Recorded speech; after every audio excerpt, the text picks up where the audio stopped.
Welcome to the Food Junkies podcast. Here, we aim to provide you with the experience, strength, and hope of professionals actively working on the front lines in the field of food addiction. The purpose of our show is to educate you, the listener, and increase overall awareness about food addiction as a disease with abstinence as the solution. Here, we talk about all things recovery. Most importantly, how to thrive rather than just survive. So stay positive, make a change for yourself, tell others about your change, and hopefully the message will spread. Welcome to today's episode of Food Junkies podcast. We are joined by Maria Emmerich. Maria is a wellness expert in nutrition and exercise physiology. She is the author of several cookbooks and 3 nutritional guidebooks, including the bestseller Keto, The Complete Guide to Success on the Ketogenic Diet. Maria's blog, MariaMindBodyHealth.com, offers innovative recipes and easy-to-understand explanations of how our bodies work and the science of ketogenic lifestyles.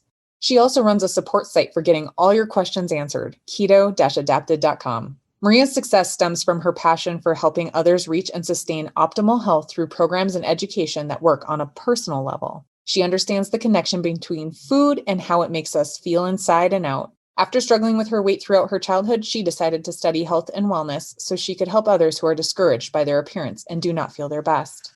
Maria acknowledges addiction is serious and not her specialty. She has worked with clients who identify as having food addiction, but these clients often have outside extra support, such as OA. All right, guys, welcome Maria. Well, thank you everybody for being here with us today on this episode of Food Junkies. We are interviewing Maria Emmerich. Am I saying that correctly? Yeah, but I would never get mad if you didn't. Okay, sounds good. We are speaking with Maria today, and I'm personally super excited for this interview because I've heard Maria's speak many, many, many times. And the thing I think that I identify the most with is her story, her journey. And, so I'm just going to hop right in, Maria. Like, we've heard that story when you were 16 and diagnosed with PCOS. And I just personally identify with that because I have that same diagnosis. Can you share that story with our listeners and what made you realize that food was a part of that? And has that influenced your career, your education, where you are today? Oh my gosh. Yeah, sit down because I got a story for you. Yeah, I wasn't, at 16 years old, I wasn't feeling well. I was twice my size. Everybody's like, did you ever have a weight problem? I was like, yeah, I was over twice my size.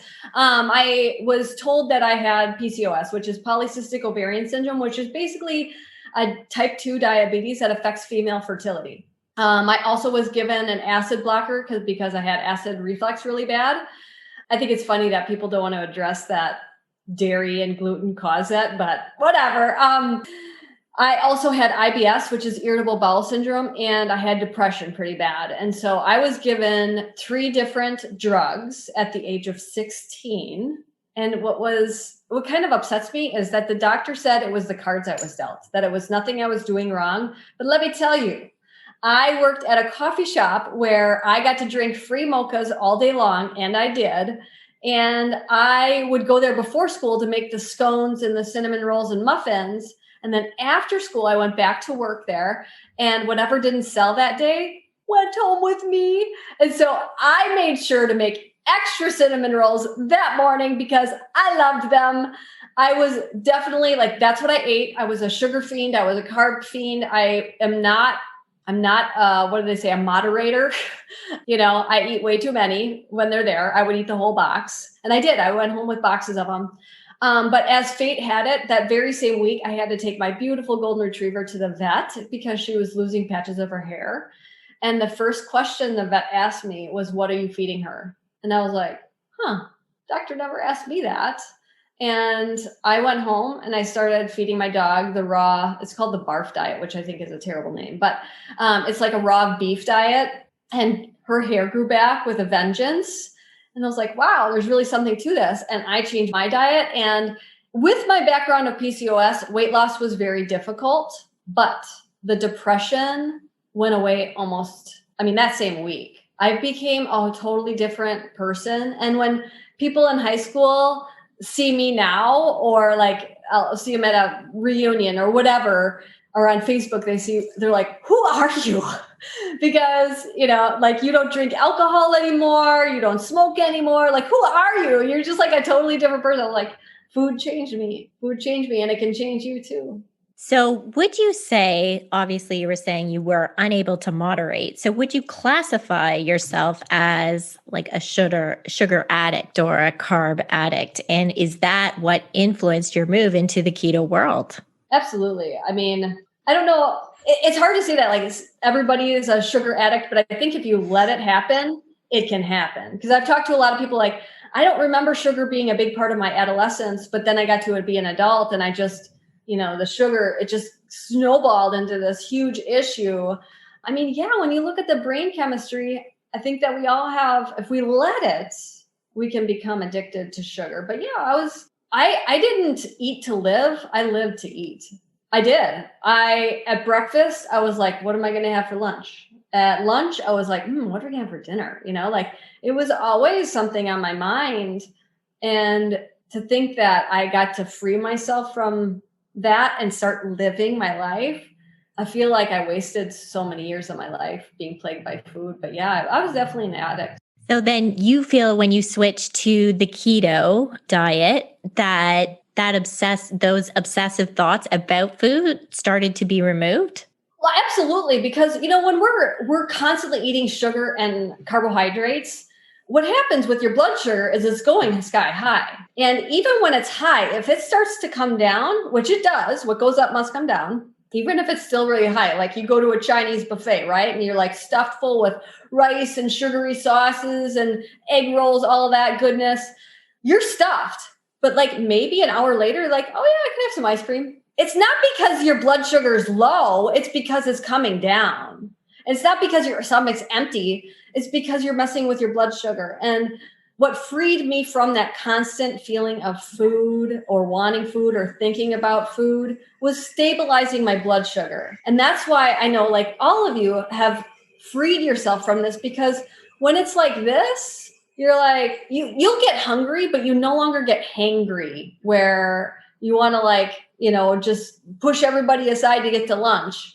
It's a manageable hunger. You can go another probably hour or two without eating if need be. I think it's just so freeing. And that's why I love it when, bulimics or anybody suffering from an eating disorder really heals themselves through this way of eating, because they're like, I love the food. It's nourishing. You're fueling your brain too, because when you're eating this sugar and refined carbohydrates, your brain is still screaming for nutrients. It's always hungry, but you're not feeding it properly. So it's like, where's the zinc? Like, come on, you didn't eat any protein today. Like, come on, I need some for your hair. And so it's just keeping that brain hungry, A lot of nutrient deficiencies will cause some craving. So I always touch on that with clients. I go through a huge health appraisal and we find out where the deficiencies are. And a lot of times supplements help heal that much faster, natural ones. Yeah. And I mean, I think that brings up a really great point. So at 16, you're diagnosed with this, you have to take your beloved golden retriever to the vet and you're like changing her diet and you see things changing for her. Did you start changing things for yourself right then? And if so, like what was part of that? Did you, I've heard you say you batch cook, and I don't know if you were doing that at 16, but like what has been kind of that process that helped that along the way? So habits die hard. And I feel that when you cut things out of your life, it's hard for people, And so instead of saying, I'm not going to have a cinnamon roll, you're going to put your brain cap on and make a keto cinnamon roll. Was it called keto 23 years ago? No, it was not. They called it the Atkins diet. That type of thing where you're cutting the carbohydrates, cutting the sugar. So I just got my thinking cap on because I love to bake, and I would create the same scone, but just differently, with different ingredients. So I could still have my ice cream, but without the sugar. So I would make those things. And I mean, I didn't really batch cook until I was older. I can talk to you about that in a little bit, but I would make like a batch of ice cream and have that. So when I needed, I let myself have a dessert every single day at that point. And maybe that, I didn't lose weight that fast, but I still lost weight, but I didn't feel awful. And that's what kept me on it. Like, go away Ben and Jerry's, because guess what? I can have real great, homemade ice cream. Nothing tastes as good as that. And it didn't make me feel awful the next day. So I was really cognizant about how I personally felt. I hated feeling awful. It made me I wasn't my best self. I wasn't as kind to people as I wanted to be. I'm a really nice person, but I was so sad. I was so depressed. It was hard to put other people's feelings first. And that's the type of person I am. And so it was really cool to just blossom into the person I wanted to be. And that's what kept me on the diet. Like, I didn't ever want to go back to those cinnamon rolls, because these homemade ones that, didn't make me feel awful were really tasty. They're going to be different. But you know what else? You have to start, I guess I'm like this in all aspects of my life. I never was like, oh, I can never have bread again. I can never have rice again. I was like, hey, you know what, Maria, you can have chicken wings and you can have steak. All of these things I thought were bad. I made myself, I'm that type of person. You get to have this. Stop thinking about the negative. Because guess what? When they said, Maria, you can't have children, I didn't go. It was a definitely like a big wave to me, but I was like, okay, you're not going to go there. You're going to go here and think, you know what? You are going to adopt kids. You're going to marry a man who wants to adopt kids with you. And you're going to change the world by helping children out that need a home. So if you want to be successful in your life, stop going down that path and go up this path, because you know what? More people want to be around you too, Yeah, it's so true. It's like we often feel that we're in this world where we are focused on eliminating things, but really we should be looking at all the things we can add back into our lives. However, I do want to speak to elimination of some, what we refer to in the addiction field as psychoactive substances. I've heard you speak before about working with clients and getting them to reduce or eliminate their consumption of caffeine and alcohol. So in order to enhance their life, basically. And so I just wanted to speak to you a bit about that and how you work with clients in getting them to achieve these goals. Well, let's start with alcohol, because you all agree that alcohol is not good. That glass of wine is not good for heart disease. That's just crap people want to read online to give themselves an excuse to have a glass of wine.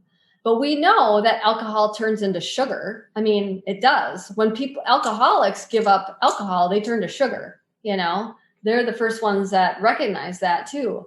But alcohol, it's converted into acetate, which is totally toxic to the liver. And so your body has to metabolize that first. So a lot of times alcoholics will have low A1Cs because they're processing alcohol. They're not processing the carbohydrates. It's not a good thing. Your liver's still going through some crap. But I find it interesting that alcohol sales have gone up like 70% during COVID. And we know alcohol is a depressant, right? Like, if you don't know that, I'm telling you, it doesn't make you feel better. It's a depressant. Okay. Drugs can be either, a stimulant or depressant. It's a depressant. So it's going to make you feel worse. And alcohol is converted into when you drink alcohol, it increases estrogen by 300%. And so that estrogen dominance is that belly fat nobody wants. And even men, that beer belly, it's not a beer belly, it's an estrogen belly. But when you drink alcohol, what do you grab? You usually aren't grabbing, a salad. You're like fish. You're going to grab the Haagen-Dazs, the Ben and Jerry's, and then it's a snowball of making you feel worse. I know, I was there. I'm not judging you. When I drank, it was an excess. I didn't know how to stop. I didn't drink it because I liked the taste of it. I drank it because I wanted to numb myself, But what was I trying to numb myself from, right? It's important to find those reasons and help them instead of covering them up. Bring them to the surface and become the person you want to be. The thing about caffeine is, when I tell people to cut caffeine, they're like, I don't know if I can. I was like, hey, it took me probably a decade to do it because I drank it like it was going out of style. And it wasn't just coffee. It was mochas and, lattes and all of these things. What people don't realize, the milk you're putting in those drinks, especially skim milk. If you're doing skim milk, a cup of skim milk has as much sugar as 5 Starbursts. I'd rather have the Starburst. I don't know about you, but like caffeine increases blood sugar on average by 8%. And remember what I told you about the blood sugar going up and coming down? You drink the caffeine and the blood sugar goes up, so your hunger goes away. So because people are like, no, when I drink coffee, the hunger goes away. Yes, at first, but eventually you have to stop drinking coffee because you want to go to sleep, right? And when it comes down, your hunger is increased, your cravings for sugar are increased. I get clients all the time saying, Maria, I could never give up my dark chocolate habit or my whatever in the afternoon habit. When they cut the caffeine out, they're like, I've never given it another thought. And we're living in a world of high anxiety. I mean, this is a weird world right now. There's a lot of anxiety, and caffeine is going to increase the anxiety. And you know what else? Every client I have, almost everybody, they have sleep issues, whether they want to admit it or not. I used to ask, do you sleep well? And I would get, yes, I sleep well. How long do you sleep? 5 hours. Well, no wonder you sleep well because you're only sleeping 5 hours. So now I say, do you sleep 8 hours well? I need more than that. But then I'm like hitting it hard all day. But when we are drinking caffeine, it does mess with our sleep. It is a drug. It is a legume that has anti-nutrients. I find it interesting that a lot of carnivores still allow coffee when it's like one of the biggest mold containing products out there. It's not good for you. So like, let's just put it there. If you're not ready to give it up, I'm here to help you transition off of it or, do other things first. But it is a very helpful tool when getting the body composition that you want, when getting the mind that you want, when getting the sleep that you want. Caffeine, and I'm talking about all caffeine, just not coffee, green tea, all of that. Caffeine increases androgens in a female body, and that's what causes PCOS, is excess androgens. So giving up sugar and carbs are really important, but it wasn't until I gave up caffeine that I really truly healed my PCOS.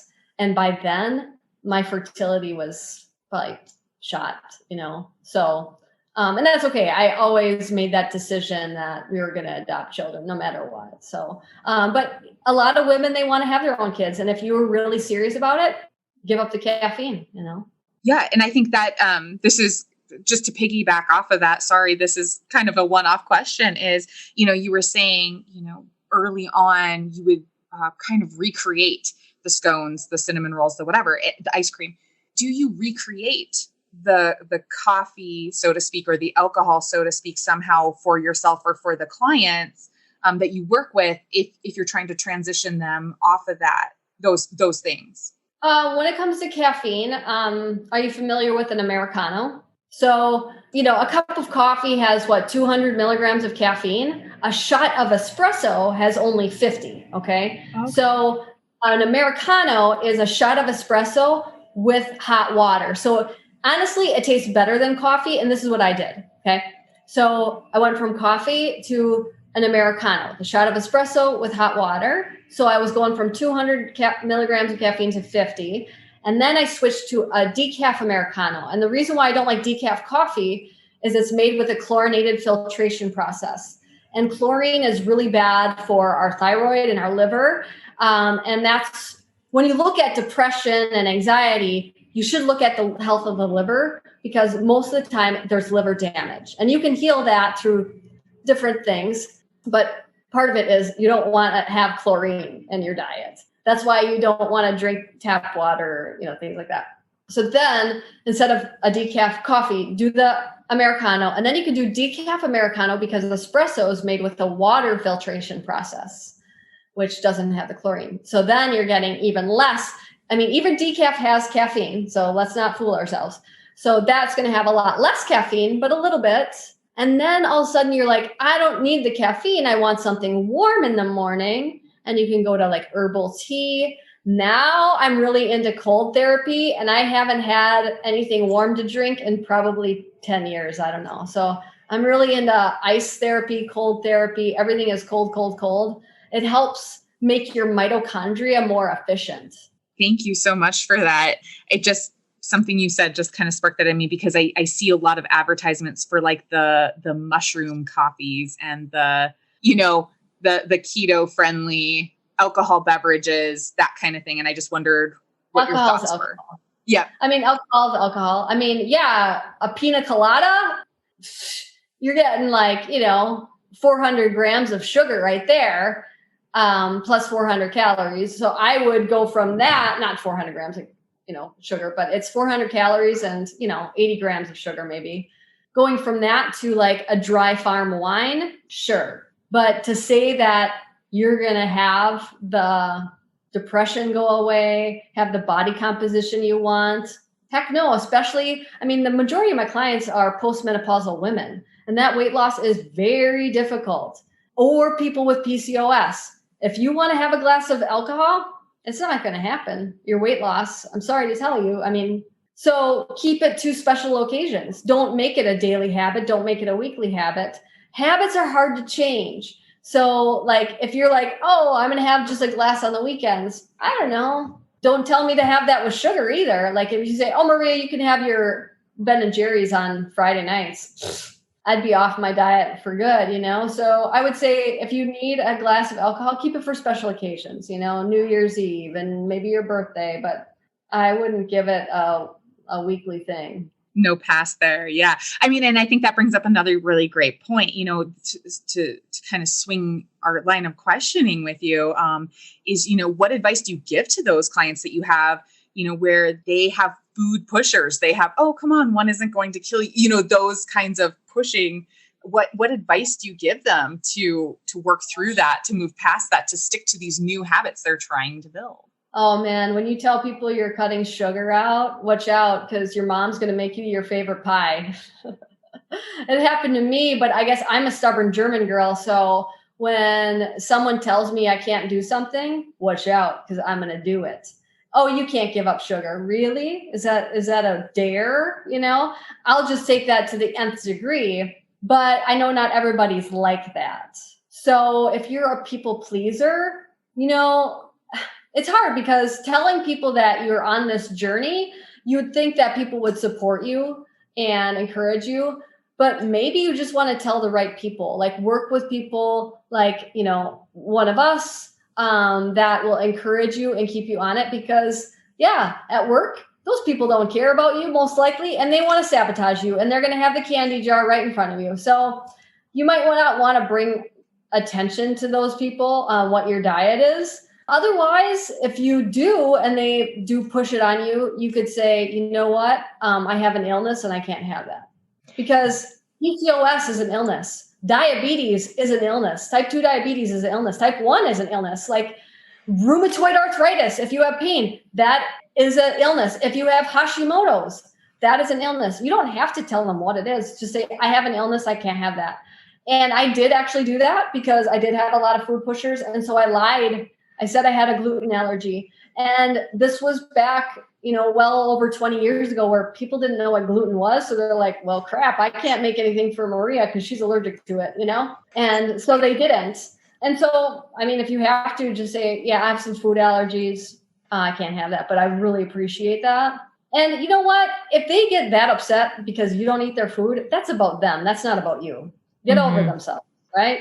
Yeah. That's so true. And even, thanks to individuals like you, now we can just say, oh, I've gone keto, and it's trendy and it's okay to eat that way. Yeah. But I think people will still try to get you to come off keto. I have a lot of clients, sadly, that have a spouse that's not supportive. They're afraid that they're going to change, which they are, but for the better, right? But they're triggered and they try to sabotage them. But, surround yourself with good supportive people. Yeah, that's great. That's so helpful. And obviously we work with the food addiction, and that's a disease as well. And so we tell individuals, it's perfectly okay to say that, but you're right. It takes a bit of comfort in a safe environment before you can disclose that stuff, especially like, the US guidelines just came out and you would expect reduction on alcohol and sugar. They didn't touch it. Did that surprise you? No, there's a lot of money behind those industries. There's not a lot of money behind pure, real food, like my, I don't get any kickback for eating my venison that I hunt, like it's fine. It's funded by money. I don't really listen to those guidelines. I mean, luckily I homeschool my children, or my husband does anyway, so I don't have to worry about it much, but it's sad. It's sad. We should be giving, kickbacks to the farmers raising, grass-fed cattle, grass-finished cattle and stuff, but we don't. Yeah, absolutely. I couldn't agree more. So I've also heard you talking about the clients that you work with, and sometimes they make mistakes on their keto. And, sometimes I've heard people refer to it as like dirty keto, and which I don't like, obviously, but, people who are just, I've actually worked with clients who are like, well, I'm, drinking a jug of cream, and I'm like, oh dear, that's not where we want to go with this. And so if some individuals like that, what would you speak to them about, and how do you work with them? Well, there was a couple, when you said the jug of cream, that made my mind go a different way. I was thinking like people that do egg fasts or fat fasts, or they fast for days. And I'm like, well, you're going to lose muscle. Despite what some people say, you will lose muscle. I can show you the studies. And then it's more important about what you refeed yourself. So I would rather have people feed themselves daily, good amino acids, because amino acids are what make your beautiful hair and your skin and your brain and your serotonin. If you want to be a happy person, let's get the amino acids on. And amino acids come from animal protein. But yeah, there's a lot of people that, I fasted until 2 p.m. And I'll say, did you have a bulletproof coffee? And they're like, oh yeah, I had one of those. It's like, that was 500 calories of pure fat and no nutrients. I would much rather have you have 7 eggs, because guess what? You make a plate of 7 scrambled eggs, you're going to get a lot of nutrients, but I doubt you can finish all that. You're going to be full. But drinking your calories is very easy. It's very easy. And yeah, you can fast until 2 o'clock because you've got a whole bunch of fat. And that's not intermittent fasting at all, and there's no nutrients in it. Very little. The most nutrient dense foods are animal protein, and that's what has the amino acids. And that's what's it's so sad when women say, I'm losing my hair, help. I'm like, okay, let's, you have to focus on protein, animal protein. That's what's going to cause your hair to come back beautifully, Also, when you work with clients, I've heard you talk about emotional eating. And in those situations, how do you help clients address those issues and reasons that they do eat emotionally? Yeah, I was definitely an emotional eater. When things bad happened in my life, good happened in my life. We're a society that celebrates with food, whether it be good or bad. Funerals, a bunch of food. Weddings, a bunch of food. Birthdays, a bunch of food. Like, that's just what our society is. And to find that happy place, that balance where, yeah, we still have celebrations for my kids' birthdays with food, but it's not the center part. The center part is having fun, because food, it shouldn't be the focus of your life. Like, I'd much rather be out on a paddleboard with whales or doing something fun. So I try to do really cool activities for my kids' birthday parties to feel that emotional gratitude and stuff, instead of focusing it around like the cake and pizza or whatever they serve. But that's what you want to do in life in general. Like, when something good happens, celebrate it in a way that doesn't happen to be with food. Most people, like, I'm a minimalist, so I don't have expensive purses and shoes and stuff like that. But if you want to celebrate a win, instead of like, okay, you lost your 20 pounds, instead of celebrating with a cupcake, celebrate it with some shoes, or celebrate it with, whatever you want, to go to the spa, or, something other than celebrating it with food. But same with something that bad happens. What I do now when something gets me down, I always go outside and I go for a walk. It doesn't have to be a run. I am a runner, but it's usually a walk. I listen to music or listen to a podcast, something uplifting. Sometimes I walk with a friend, but I'm more of an introvert, so I prefer to walk alone, just being with nature. And I know some people are like, I live in an area where it's winter. I grew up in Wisconsin. I live in Wisconsin. And I run when it's 20 below zero outside. I don't have a treadmill. I don't like a treadmill. When I get outside in nature, even when it's cold out, I mean, it's beautiful, like the snow and all of that. And it just lifts my mood up. And I come back feeling better than if I would have eaten a pint of ice cream.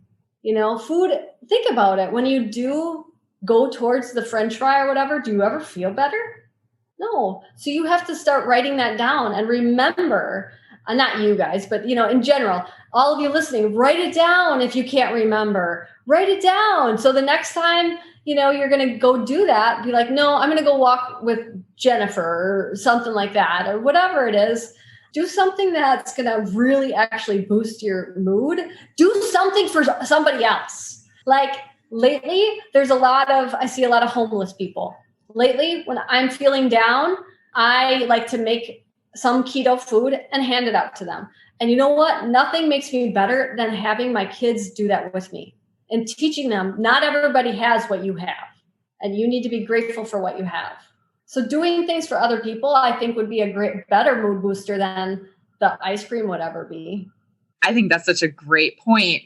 So often with our clients, they're so focused on what's going on for them that they forget that there's this whole world going on outside of them. And, I don't know about Clarissa. I'm sure she does though, right? It's this gentle reminder of like, go do some volunteer work, go to the local animal shelter, go to the warming center or the homeless shelter in your area, like go pick up trash, whatever it might be, like just that, get outside of yourself and go remember that there's a whole world out there. And actually that fills your cup, so to speak, in a way that, like you said, that French fry never will, and to kind of segue that, then, I've read some of your blog posts. Again, if I haven't made it very abundantly clear, I've read some of the blog posts you've written, and you mentioned having clients that are in Overeaters Anonymous. They've told you, I'm sure, and that's how and they identify it as having food addiction. How do you work with those clients? Is there anything different you do when you work with those specific clients than with somebody who doesn't identify the same way? I find it very interesting that we ignore food addiction in the United States, but I have a lot of clients in Europe, England in particular. If someone like a boss sees an addictive food addict at work, they are required to go to food Overeaters Anonymous. Yeah. They're very on it when it comes to food addictions, where here it kind of is the norm, the candy dish and that type of stuff.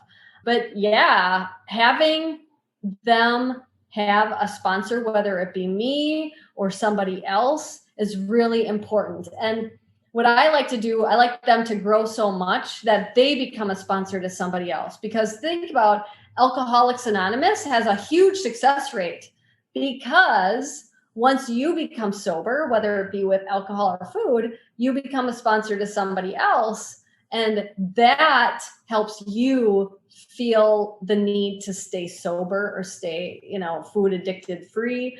So I find that's very important. But when the clients are just starting out with, a food addiction, I mentioned this a little earlier. I do, a complete health assessment where we find out different nutritional deficiencies that can be causing different addictions. And different minerals do cause different cravings. Lack of sleep is going to cause some, issues with like food addictions and overeating and that type of stuff. So kind of looking at the whole picture, but I guess I do that with everyone, but I might just treat it a little bit more gingerly than someone who wants to lose 10 pounds, Yeah, well, we absolutely agree. Like when you are working with individuals, they often feel like they're a bit alone in this battle and that they can't be honest with a lot of people that are in their lives.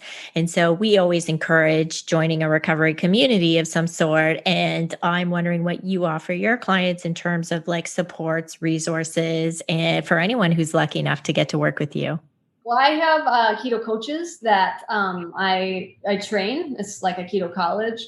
And a lot of them are recovering. And so then they would take on I would do the initial help, but the day-to-day support, if I'm not available, they have somebody available. But yeah, anything like that, eating disorder, like go to Overeaters Anonymous, go to that type of stuff so you can not feel alone and feel the support. And not feeling alone is like that biggest piece, that you're not the only one, and there is chance for recovery for sure.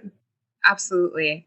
I just think that's super important. And thank you so much for offering that to your clients. I think that's super important. We always talk about in the, from the framework of addiction, we always talk about the outlet, be it the food, the alcohol, whatever, is only 10% of the problem.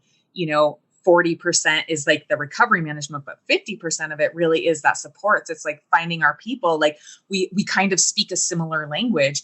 We have these thoughts in our head, and when we say them out loud, instead of our spouse looking at us like we've got three heads, they're like, yeah, I was thinking the same thing. Or when I eat that thing or do this behavior, I have sugar cravings too, or something along those lines. So I'm really happy to hear that there's a community. Now that's part of the coaching program, or is that separate?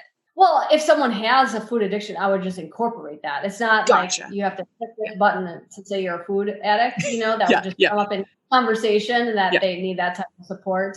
But yeah, definitely, for sure. Excellent. Thank you. Okay. So we wonder if, the keto and the carnivore communities are just growing. In fact, we got to interview Sarah Kleiner, carnivore yogi, a few weeks back. And that was really exciting too, because she, I think she's a very integral part of that world as well. Yeah. And so, and she really kind of opened our eyes to, is it possible that people who adapt this kind of lifestyle, keto, carnivore, or those kind of food plans, is it because they want to eliminate some of that compulsive addictive eating? Have you noticed that? And have you found any common denominators amongst those clients, I guess, is so to speak? Yeah, I mean, absolutely. Like I was mentioning earlier, are you an abstainer or are you a moderator? Most of us are an abstainer. And so the hard thing with food is it's not like alcohol. You don't have to drink alcohol to live, but you do need to eat to live. And so keeping those foods out of your house is a huge piece of success. Nobody needs that crap. Not your kids, not your grandkids. Nobody needs that. That stuff's filled with trash. You can have really good nourishing food. I mean, I have kids, they don't eat that. They don't know what a goldfish is. They don't know what Cheetos are. I do have a Cheeto recipe and I do have a goldfish recipe, but they don't need those packaged food items to know that you love them. So keeping that out of the house is important. And I think that's why people gravitate towards keto and carnivore, because the most nutrient dense foods are, like you said earlier, this, dirty keto or whatever. I had a client that lost over 300 pounds and she was on the cover of Women's World magazine. And it said, Twyla lost over 300 pounds doing ultra keto.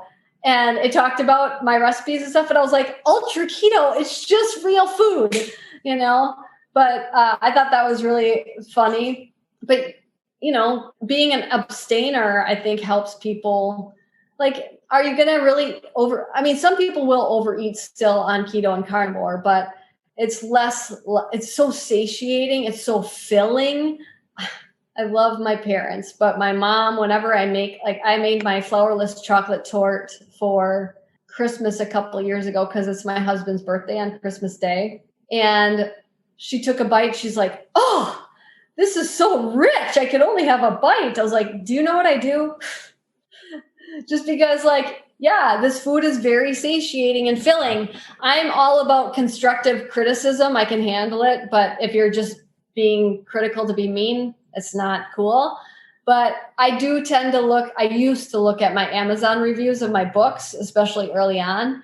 And someone wrote, I hate this diet. I'm always full. I was like, hello, that's the point. And I think that's what the carnivore yogi was getting at, is it's satiating. Your brain is filled. You can go on and live your life, and you don't have to be always eating every 2 hours, So I think that's a big piece of why a lot of people venture into this, and bulimics tend to find a lot of success on it. Anorexics also, they enjoy this. They feel good about nourishing themselves. When I get frustrated, I have quite a bit of clients that have eating disorders that go to the Emmerich program, which I live very close to Minnesota. This is where Emmerich program is. And they force feed them. And at night they make them, they have this whole recovery thing where they sit in a circle and they all have to like eat a cookie. And for me, that brings, like they tell me it brings more anxiety into their life, but gluten and dairy can do that. It can cause mood issues and disorders.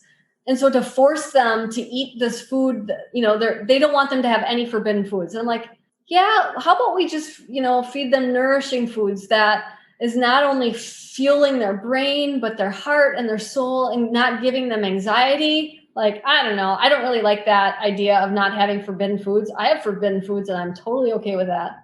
Yeah, no, I couldn't agree more, because I had my own experiences in the eating disorder world for pretty much 20 years where I just felt like a failure because I could not moderate my consumption of Doritos, wine gums, the things that they were encouraging us and had out at the table, and said, is it possible for you to intuitively eat these things? And I'm like, these are scientifically created for me to not be able to manage them.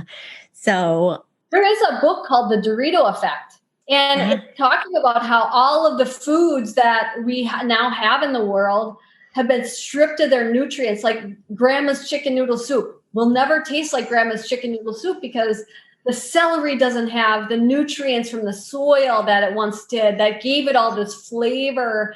And the chickens are now fed with corn and soy and not eating the bugs. So the chicken's lacking flavor. And so our brain is always looking for this delicious flavor, hence the Dorito invention of all like the chemicals in it.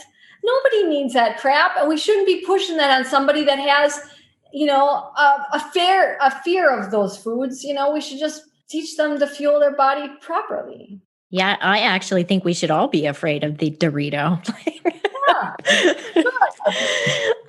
So when you are working with individuals, have you had clients who struggled sticking to the food plan, and how do you work with them when that happens?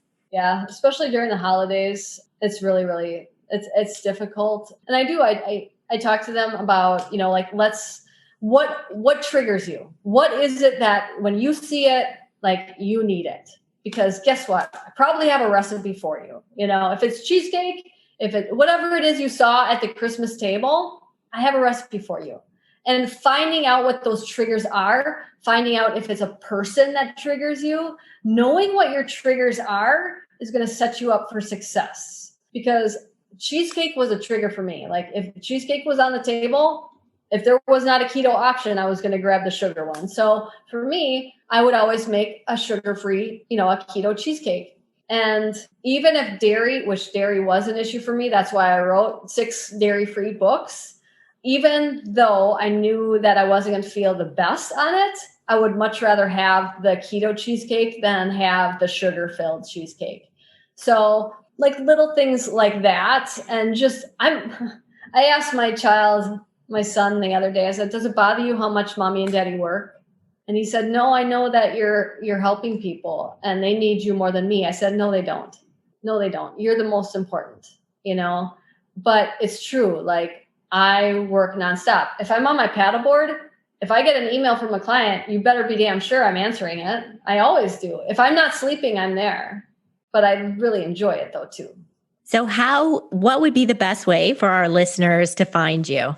Well, I have tons of free recipes, like you were saying earlier, on mariamindbodyhealth.com. I started blogging a long time ago before it was cool. Otherwise, I would have picked a better URL, but it's mariamindbodyhealth.com. I also have a support site. It's called keto-adapted.com. I'm on Instagram at Maria Emmerich. I have private Facebook groups. The 30-day ketogenic cleanse is one of them, but yeah, there's a lot of different places you can find me. I'm trying to help a lot. That's great. The other thing I just wanted to throw in there is because I heard you mention cold water therapy, and I am somewhat obsessed with it myself. I always take a 1-minute cold shower. I swam in Georgian Bay, which is like a big thing in November. And so one of the questions I often get is, how do you get to a place where you can do that? Yeah, you start slowly. I mean, I'm from Wisconsin, so like cold is just like part of my nature. But I would get a little bowl of ice water and start dunking your face in it. So just start with your face. If you can get your palms of your hands and your feet ice cold, that is really really efficient when it comes to exercise and that type of stuff. There's been a lot of studies where these athletes will wear ice gloves and keep their feet really cold, and they can become much more efficient, almost as if they did steroids. But start small, you don't have to go large. Start with your face dunking. And then I ended up buying a big bucket, and I would fill that with ice water and go up to my knees in that. And like you said, even if it's for, a minute, do it for a minute, and then just add another minute until, you're up to 20 minutes. It's pretty, I've never gone to a cryotherapy hospital. I'm a minimalist. I don't like, that's just not my thing, but you can do plenty of cold therapy at home. That's free. Yeah, it's so true. And it really makes you feel alive. That's my favorite thing about it, is just being present in your body, because you can feel everything. And I think a lot of the individuals we work with can sometimes be disconnected from their body. Oh, yeah. We live in this environment where we're always at 70 degrees. My dad, he's a plumber and a heater. So he has a plumbing business where he does heating and cooling.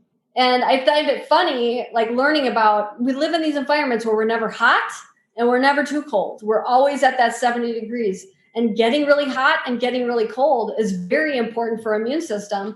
I had the great opportunity to speak in Russia about the ketogenic diet, which is really eye-opening.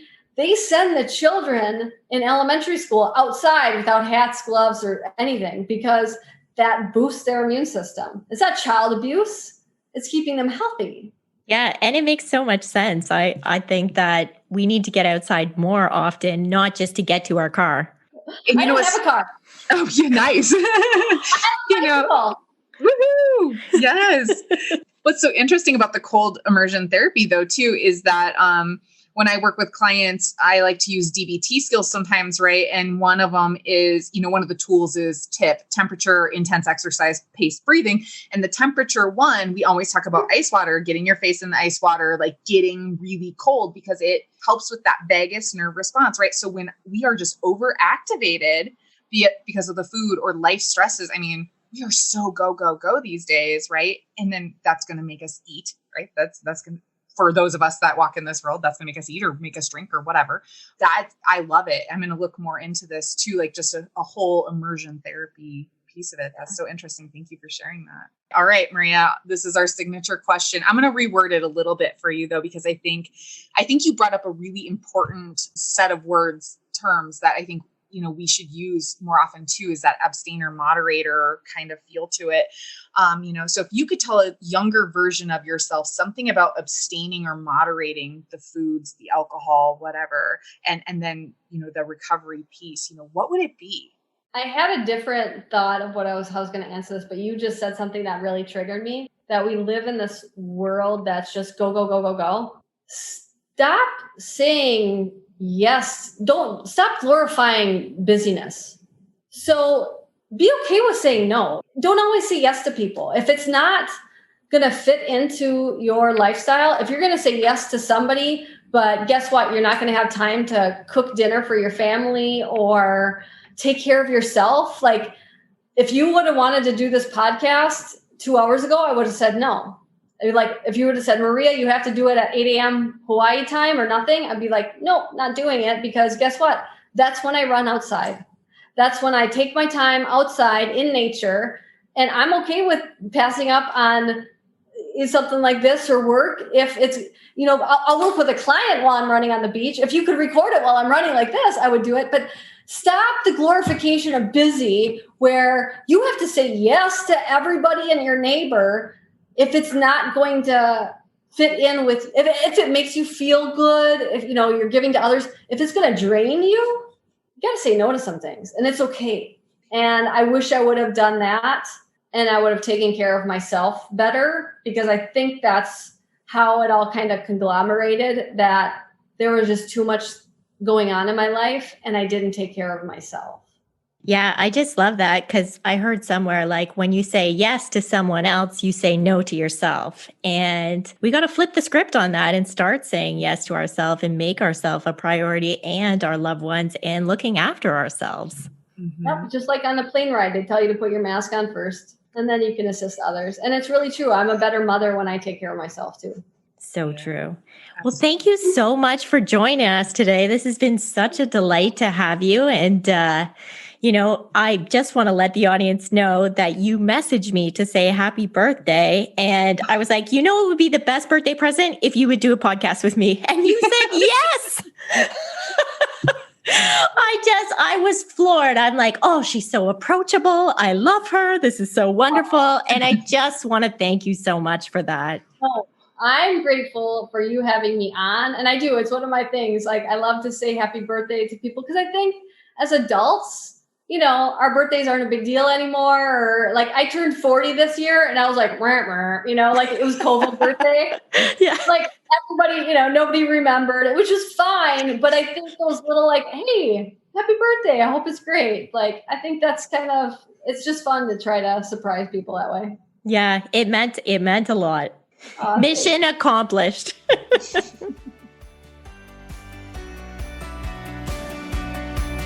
Thanks for joining us this week on Food Junkies, Recovery from Food Addiction. Make sure to join our Facebook group, Sugar Free for Life support group, I'm Sweet Enough. You can subscribe to our show in iTunes or Stitchers. That way you'll never miss an episode. While you're at it, if you found value in this show, we'd appreciate a rating on iTunes. Or if you'd simply tell a friend about the show, that would help us out too. Don't forget to pick up your copy of Dr. Tarman's book, Food Junkies, which is available on Amazon. If you have any additional questions, both Molly and Clarissa are food addiction professionals and work one-on-one with clients. You can find their websites and email addresses in the show notes. Be sure to tune in every Friday when our new episodes drop. As Vera loves to say, the power is ours.